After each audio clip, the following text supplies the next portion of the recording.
गलियों के नुक्कड़ से होकर मुन्ना और गुड़िया एक बोरी लिए चल रहे हैं। कंधे झुके हैं पर आंखों में सपने हैं। दोनों मुस्कुराते हैं और आगे बढ़ते हैं। भैया सभी तो स्कूल जाते हैं, पर तुमने पढ़ाई क्यों छोड़ दी? मुझे स्कूल जाने का जरूरत ही क्या है? आखिर मेरे गुड़िया जो इतनी समझदार है। लेकिन भैया तुम। मेरा सपना है कि पढ़ लिख कर तू एक दिन बड़ा डॉक्टर बने और देश की सेवा करेगी। लोग कहेगा, अरे देख मुन्ना की गुड़िया डॉक्टर बन गई। तब तो मुझे ये कवर उठाने का काम भी नहीं करना पड़ेगा। सच में भैया, मैं डॉक्टर बनूंगी। बातें करते हुए दोनों जा ही रहे थे, तभी गुड़िया की नजर दूर बैठे एक बूढ़े व्यक्ति की ओर पड़ता है, जो ढेर सारी रंग बिरंगी राखियां लेकर बैठा था। भैया कल रक्षाबंधन है, तो मुझे भी राखी चाहिए। काश हमारे पास भी पैसे होते तो मैं भी गुड़िया के लिए राखी खरीद पाता। अरे बच्चों, जरा मेरे पास आओ ना। मुन्ना और गुड़िया दौड़कर उनके पास गए। हाँ दादाजी। देखो तो बेटा, ये नोट असली है क्या? गुड़िया ने नोट को देखी और बोली, दादाजी ये नोट तो नकली है। किसी ने आपके साथ धोखाबाजी किया है। सुनते ही बाबा की आंखें नम हो जाती। एक लड़का धोखा दे गया, नकली नोट देकर कुछ राखियां उठा ले गया। बेटा अब कोई राखी नहीं खरीदेगा शायद। सुबह से बैठा हूँ पर अभी तक एक भी नहीं बिकी है। चिंता मत करो दादाजी, आज सारी राखियां हम बिकवाएंगे। लाओ मैं आपकी मदद कर देता हूँ। मुन्ना और गुड़िया ने खुद वहाँ खड़े होकर आवाज लगानी शुरू की। अरे बहनों भाइयों, आओ आओ राखियां ले जाओ। ये बाबा की बनी हुई राखियां हैं। इन्होंने अपने प्यार से हाथों से बनाई है। धीरे धीरे वहाँ भीड़ लगने लगी। एक एक करके सारी राखियां बिक गई। सिर्फ आखिरी में 2 ही राखी बची। बच्चों में कैसे तुम्हारा ये शुक्रिया अदा करूं वह मैं नहीं जानता। मेरे ओर से तुम ये राखी ले जाओ। हाँ पर हमारे पास पैसे तो नहीं है। मुझे इसका कीमत नहीं चाहिए बेटा, राखी तो तुम्हें ही मिलनी थी। वैसे तुम्हारे आगे इसकी कीमत का कुछ भी नहीं है, ये अनमोल है। तुम दोनों भाई बहन की जोड़ी हमेशा सलामत रखेगी। गुड़िया और मुन्ना खुशी खुशी उनसे राखी ले लेता है। पूरा दिन कबाड़ उठाकर शाम को थके हारे दोनों भाई बहन अपने टूटे फूटे घर लौटते हैं। मैं जब भैया को ये राखी बंधूंगी तो भैया खुश हो जाएगा। अगली सुबह सभी भाई बहन के जैसे गुड़िया और मुन्ना भी रक्षा बंधन की तैयारियों में लगे थे। मुन्ना गुड़िया के हाथों से अपने कलाई पर राखी बंधवाने लगी और गुड़िया अपने छोटी सी हाथों से प्यार भरे रिश्ते के धागों से जोड़ने लगी। इतने प्यारी राखी के बदले तुझे क्या चाहिए गुड़िया? मुझे कुछ नहीं चाहिए, बस हमेशा आप मेरे साथ रहना भैया। समय बीतता गया। अब तो मुन्ना और गुड़िया भी बड़ा हो गया। गुड़िया स्कूल की पढ़ाई खत्म करके कॉलेज में पढ़ने लगी। वह हर बार कॉलेज में टॉप करती थी, इसलिए उसका नाम लिस्ट में हमेशा ही पहले रहता। ऐसे ही 2 साल बीत जाता है। अब गुड़िया MBBS की तैयारियों में जुटी हुई है।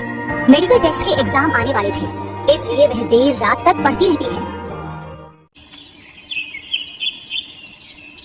और सुबह जब उसकी आंखें खोली तो गुड़िया हड़बड़ाहट में उठती है। अरे लगता है आज बहुत देर हो गया है, फटाफट तैयार होकर नाश्ता बना लेती हूँ। और जल्दी से तैयार होकर रसोई घर में जाती है तो देखती है नाश्ता बनकर रेडी हो गया है। उसमें से एक पराठा टिफिन में लेकर कॉलेज की ओर निकलने लगी। तभी मुन्ना उसे रोक लेता है। अरे पगली, एक पराठे से क्या होगा? चल अभी आधा घंटा बाकी है, आजा बैठकर एक साथ खाना खाते हैं। भैया मुझे देर हो रहा है। गुड़िया अपनी जिद पर अड़ा रहता है, पर मुन्ना उसे समझाकर बिठाते हैं और रसोई से तैयार हुई नाश्ता लेकर के आते हैं। काम जितनी भी रहे पर कभी भी खाली पेट घर से नहीं निकलना चाहिए। ठीक है बाबा, मैं आगे से बिल्कुल ध्यान रखूंगी। ठीक है, आज के बाद हमेशा ये ध्यान रखना। मैं देख रहा हूँ कि मेरी गुड़िया कितनी बड़ी हो गई, पर अपना ख्याल रखना तो बिल्कुल भूल गई है। पर भैया मेरे ध्यान रखने के लिए तो आप हो। आप तो मुझे कभी अकेलापन महसूस करने ही नहीं देते, हमेशा मेरी फिक्र करती हो। तब बताओ मुझे चिंता करने की क्या जरूरत है?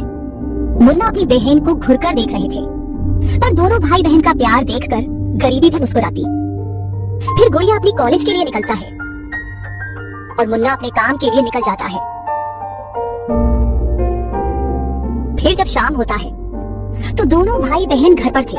मुन्ना बिस्तर पर लेटे हुए थे। तभी गुड़िया आ करके कहने लगी, भैया वो ना मेरे स्कूल में फीस जमा करना है। 14 तारीख तक ही अंतिम तिथि है। अगर मैं समय पर पैसे नहीं जमा कर पाई तो मुझे एग्जाम में बैठने नहीं दिया जाएगा। इसलिए सबने जमा कर दिया है, बस मेरी ही बाकी है। ठीक है, मैं देखता हूँ। अगले दिन मुन्ना अपने काम पर जा रहे थे।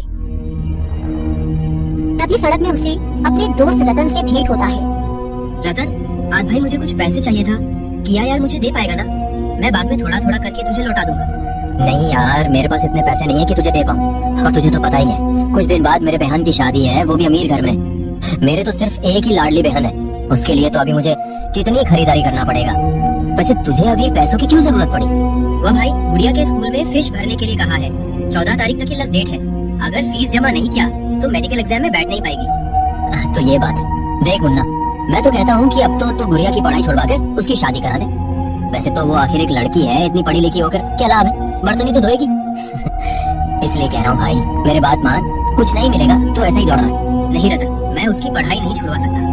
बचपन से ही वह किताब का शौकीन है। कबाड़ बेचकर भी अपनी पढ़ाई जारी रखी। इसलिए मैं एक भाई होने के नाते उसके साथ ऐसा नहीं कर सकते। वैसे मुझे गुड़िया के ऊपर पूरा भरोसा है। कॉलेज जाते वक्त मुन्ना और रतन की सारी बात गुड़िया सुन लेती है। उसके बाद गुड़िया वहां से चली जाती है। 2 दिन बाद मुन्ना गुड़िया की कॉलेज जाता है।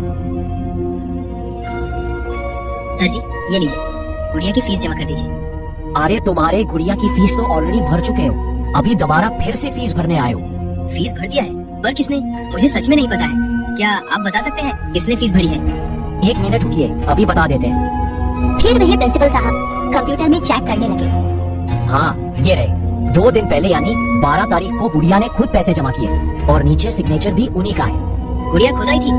प्रिंसिपल साहब की बात सुनकर मुन्ना को बड़ा ही अजीब लगा। वह सोचता रहा कि आखिर गुड़िया कहाँ से इतने पैसे जमा करती। वह कॉलेज से निकलकर सीधा घर की ओर ठान लेता है। गुड़िया, तुझसे एक बात करनी है, तो मुझे ये बता, कॉलेज की फीस भरने के लिए तेरे पास पैसे कहाँ से आया? वो बचपन से मैंने कुछ पैसे इकट्ठा करके आई थी। जब मैंने तुम्हें रतन भैया से बात करते हुए देखा तब मुझे पता चला कि पैसों की वजह से तुम बहुत टेंशन में हो। इसलिए मैंने घर आकर वो फोड़ दी और उन पैसों को स्कूल में जमा कर दिया। गुड़िया की बातों को सुनकर मुन्ना भावुक हो गए। वह सोचने लगे कि मेरी बहन कितनी भोली है, उसे मेरा कितना फिक्र है। ऐसे ही चलता रहा। फिर एक दिन मुन्ना सड़क के किनारे सफाई कर रहा था। तभी उसे एक न्यूज़पेपर मिला। वह न्यूज़पेपर को हाथ में उठाया और चमक भरी आंखों से देखने लगा। ये क्या देख रहा हूँ मैं? मुझे तो यकीन ही नहीं हो रहा है। तुरंत घर जाकर गुड़िया को ये खबर देना होगा। यह देखते ही मुन्ना को यकीन नहीं होने लगा। वह तुरंत दौड़कर घर पर आते हैं। गुड़िया, ए गुड़िया, जल्दी से आ। क्या हुआ? पहले तू ये अखबार पढ़, फिर बताना। और गुड़िया अपने भैया के हाथ से वह अखबार खींच लेती। भैया, ये क्या? मुझे तो यकीन ही नहीं हो रही है कि मेरी सिलेक्शन हो गई। आई प्राउड यू भैया, सच में भैया तुम वर्ल्ड के बेस्ट भैया हो। तुमने मेरे लिए क्या नहीं किया। आज भी जो कुछ भी हो वो भैया तुम्हारी वजह से ये हो। दूसरे ही दिन से वह अस्पताल में ज्वाइनिंग करना शुरू की। गुड़िया अब सफेद कोट में अस्पताल में डॉक्टर बन चुकी थी। मेहनत रंग लाई। गुड़िया जो कभी टूटी फूटी झुग्गी में भैया के साथ कबाड़ उठाने का काम करती थी, आज वह अस्पताल की डॉक्टर बन चुकी थी। हर दिन मरीजों की सेवा करती। अब तो वह एक शहर की जाने माने डॉक्टर बन गई। कुछ दिन बाद मुन्ना घर पर थे। तभी एक कल आता है। हाँ जी, कौन? क्या गुड़िया अस्पताल में है? ठीक है, मैं अभी आता हूँ। वह हड़बड़ाहट में जल्दी से निकलकर अस्पताल की ओर जाते हैं। डॉक्टर साहब, वो मेरी गुड़िया क्या है? उसे क्या हुआ है? देखिए, तुम्हारी बहन की एक किडनी डैमेज हो गई है। अगर ट्रांसप्लांट नहीं हुआ तो उसे बचाना पॉसिबल नहीं है। ये सुनते ही मुन्ना चौंक जाता है। नहीं डॉक्टर साहब, ऐसा नहीं हो सकता। मैं गुड़िया का भाई हूँ। क्या मैं उसे एक किडनी दे सकता हूँ? तब तो आपका मैच हो सकता है, लेकिन रिस्क है। खुद की फिक्र नहीं है, बस बहन की जान बच जाए। फिर मुन्ना को ऑपरेशन थिएटर में लेकर जाते हैं। दोनों भाई बहन अलग अलग आईसीयू में होते हैं। एक तरफ गुड़िया जो नई जिंदगी की ओर मुड़ रहा है और दूसरी तरफ मुन्ना मौत के पास से गुजर रहा है। कुछ देर बाद ऑपरेशन सक्सेस होता है और दोनों ही सही हालात में होते हैं। भैया तुमने मेरे लिए अपने जान पर भी खेल दिए। अरे दूर पगली, भला ये क्या बात हुई? और मेरे बहन जो लाखों में एक है, उसका क्या? ये तो कुछ नहीं, अगर तेरे लिए जान भी गंवाना पड़े तो भी राजी हूँ। और तू कहती थी ना गुड़िया कि इस बार रक्षाबंधन में तुझे कुछ खास चाहिए, समझ ले यही है तेरा तोहफा। भैया ये राखी मेरे लिए सिर्फ धागा नहीं, ये मेरी जान है और आप मेरी जिंदगी। हाँ बहना, ऐसे ही हमेशा हमेशा के लिए भाई बहन का रिश्ता बना रहे। उसके बाद दोनों अस्पताल में ही राखी का त्योहार मनाते हैं। गुड़िया एक सुंदर सी राखी मुन्ना को बांधती है। इनके रिश्ते को देखकर सभी तालियां बजाने लगे।